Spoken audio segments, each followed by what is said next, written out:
Hey guys, just wanted to do a video tonight about some movies I've seen recently.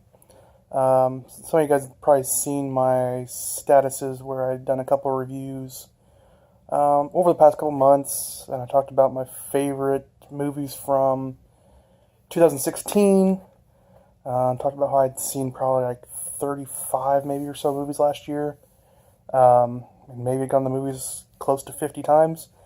It's just something I picked up over the last year. Started to watch some YouTube videos of reviewers and behind the scenes information on different movies that I was interested in, and kind of interested in a lot of different types of movies that I maybe wouldn't have seen before.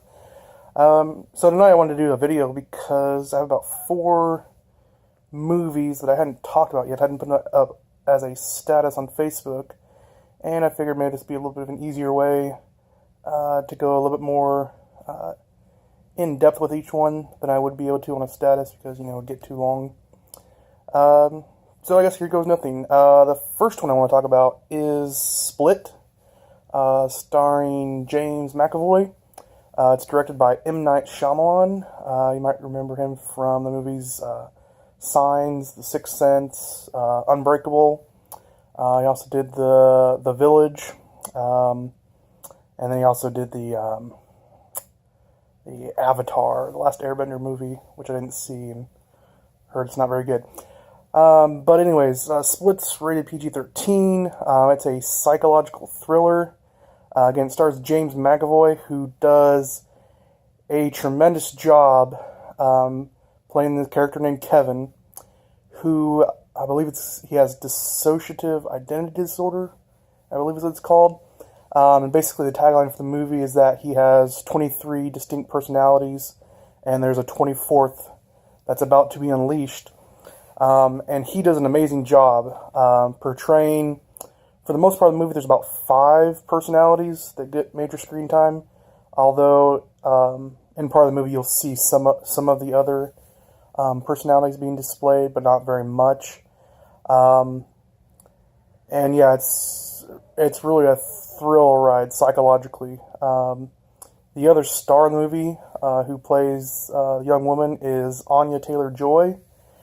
And basically, to give a short synopsis of it, the plot, James McAvoy's character kidnaps the girl played by Anya Taylor-Joy and 2 of her friends, and is holding them captive as part of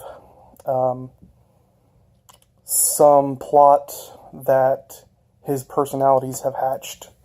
They need these girls for some purpose that gets revealed in the movie. And again, both James McAvoy and Anya Taylor-Joy have excellent performances. It really was a really fun movie to watch. I saw it twice, and we'll definitely go and see it again if I get a chance. If not, I'll definitely own it on Blu-ray when it comes out.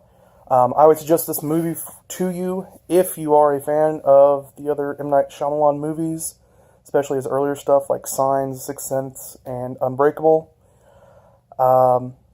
And I'll just say you might see some things online talking about it if you try to research it beforehand. Try not to spoil yourself beforehand by looking at stuff online. Don't click on any articles about it. But I will say there is a huge reveal at the end of it. It's not a twist; it's just a reveal as the plot of the movie gets wrapped up. And I don't think a lot of people got it. What it meant, just because it's, let's just say you've had maybe seen some of his other work to understand what the reveal was at the end. But it was very satisfying if you have seen his other movies. It is a really nice reveal at the end. So overall for Split, if I had to give it a rating out of 5, I guess, I'd say it's a 4.5.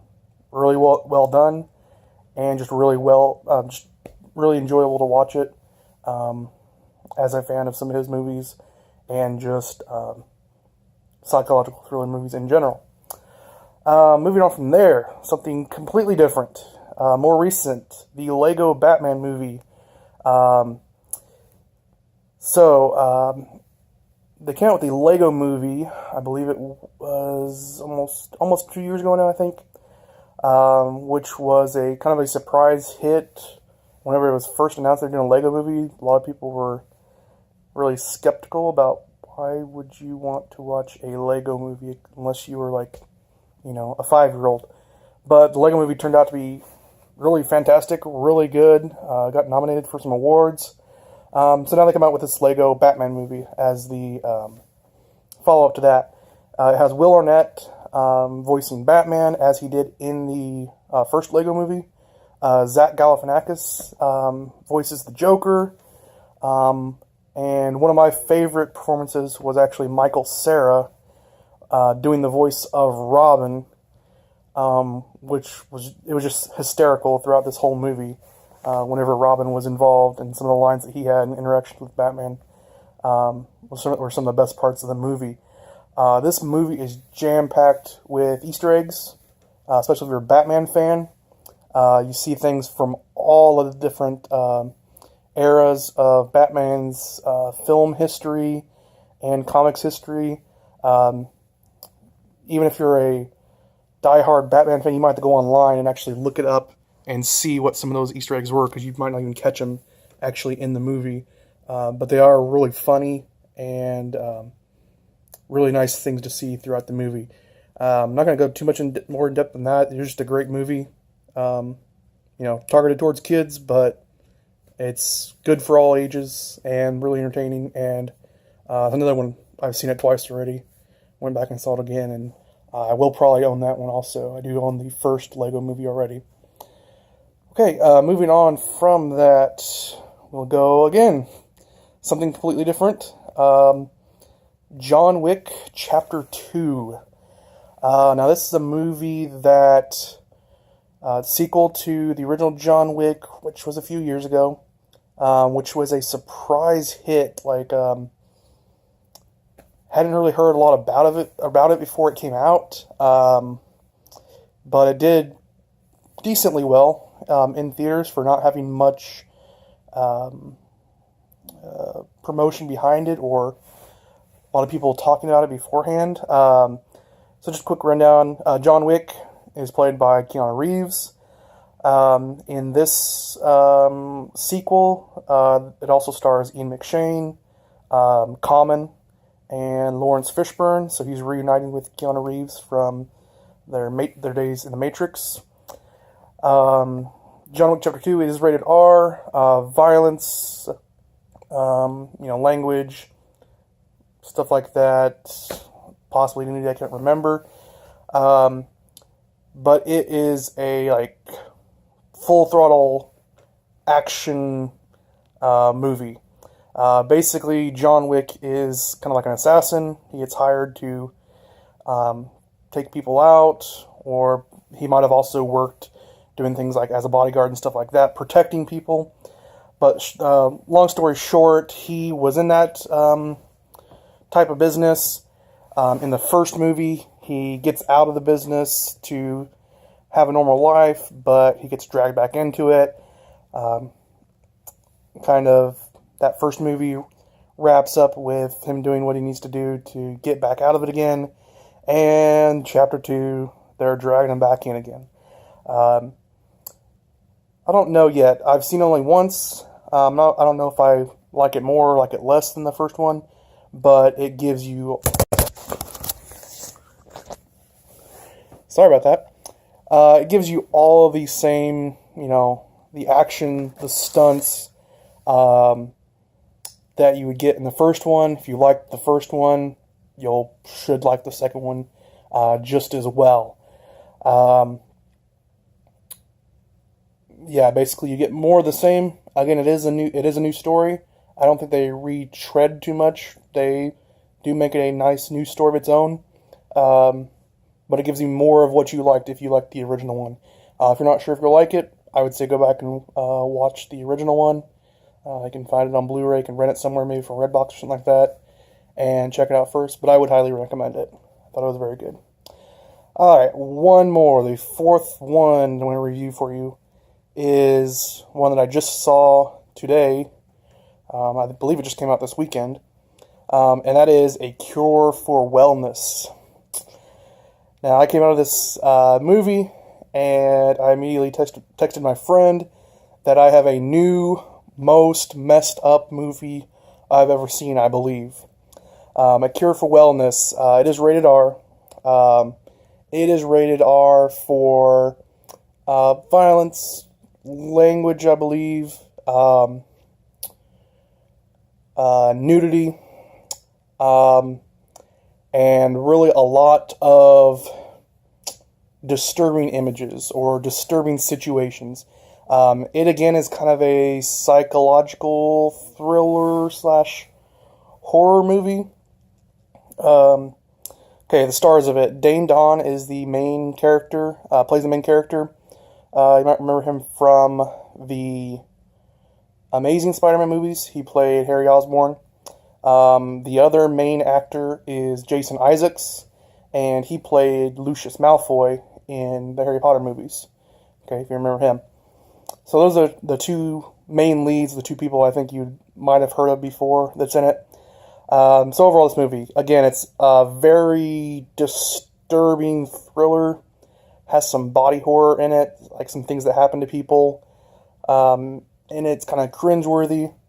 I was the only one in the theater watching this movie, so I got to enjoy it all on my own.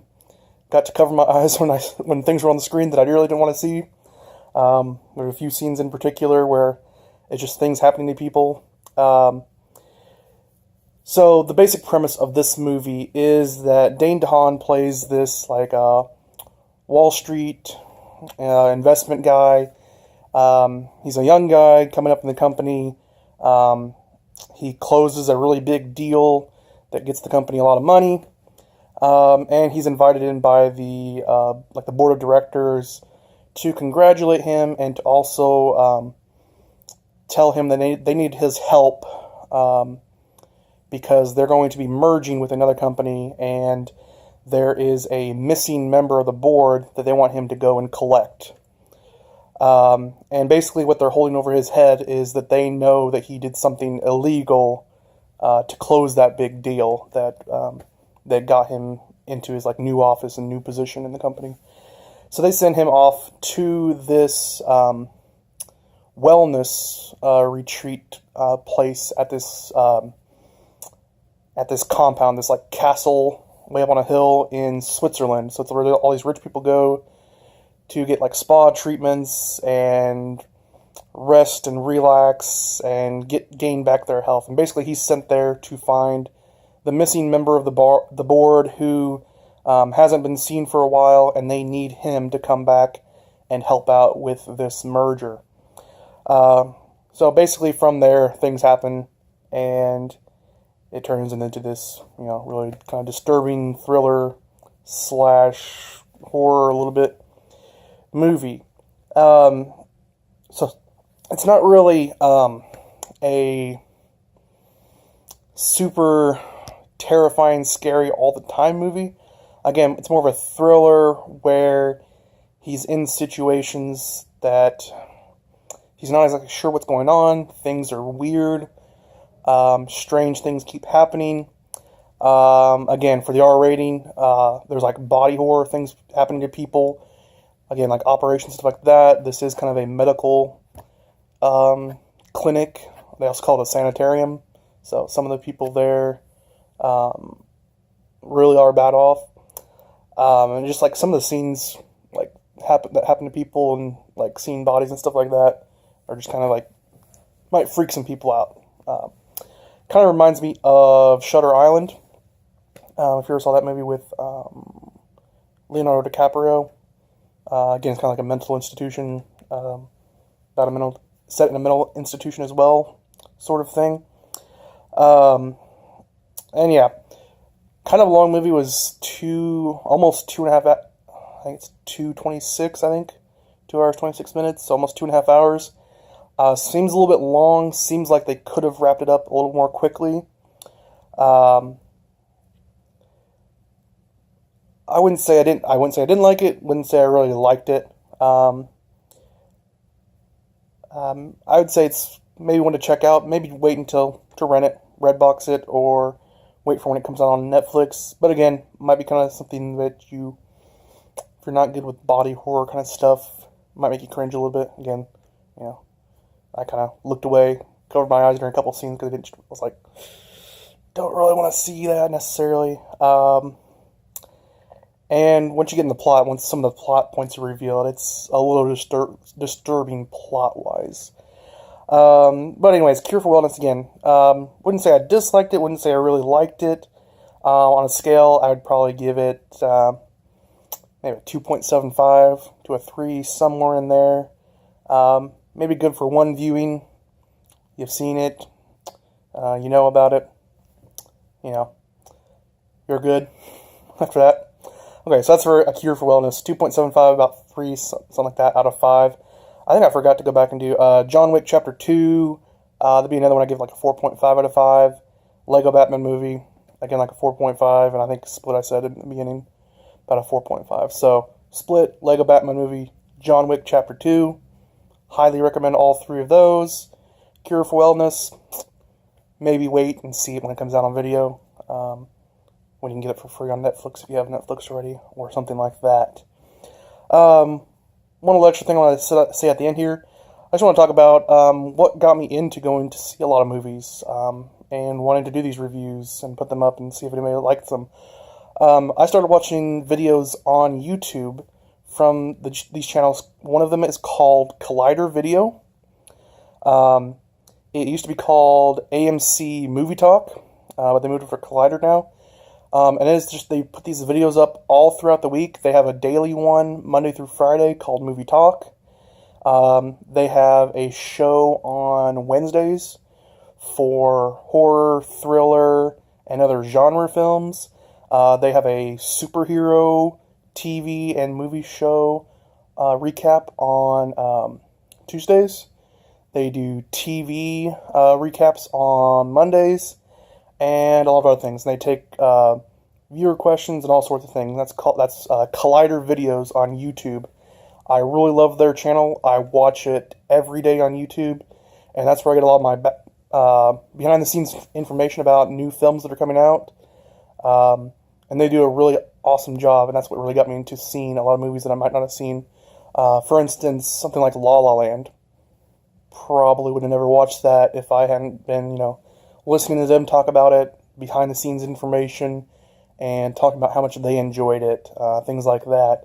The other one that's also on YouTube, and these videos are actually related to the Collider Video. The people on this actually show up on Collider Videos a lot.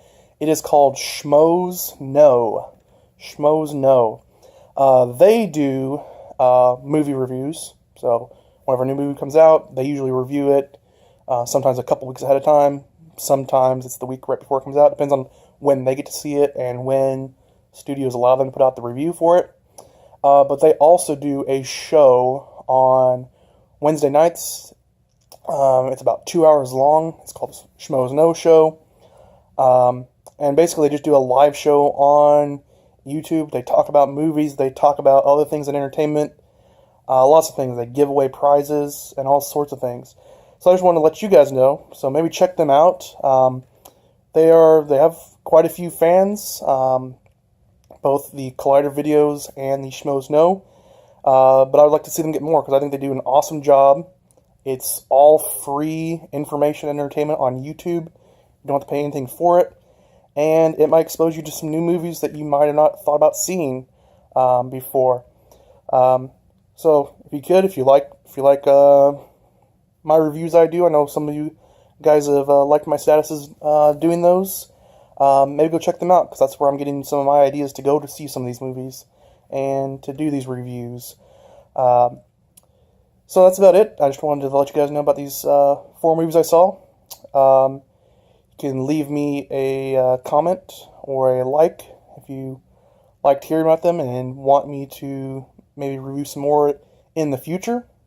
Leave me some comments if there are any questions you have about these movies besides what I've have talked about in the video, and I will get back to you on those. And just want to say thanks again.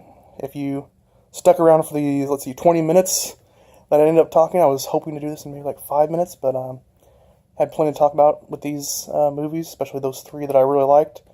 But again, thanks for checking this out. Leave me a comment, leave me a like. Also want to say, let's go Blues, because they're currently playing right now. They're on the TV on the other side of the room that you can't see. And I will sign out for now. See ya.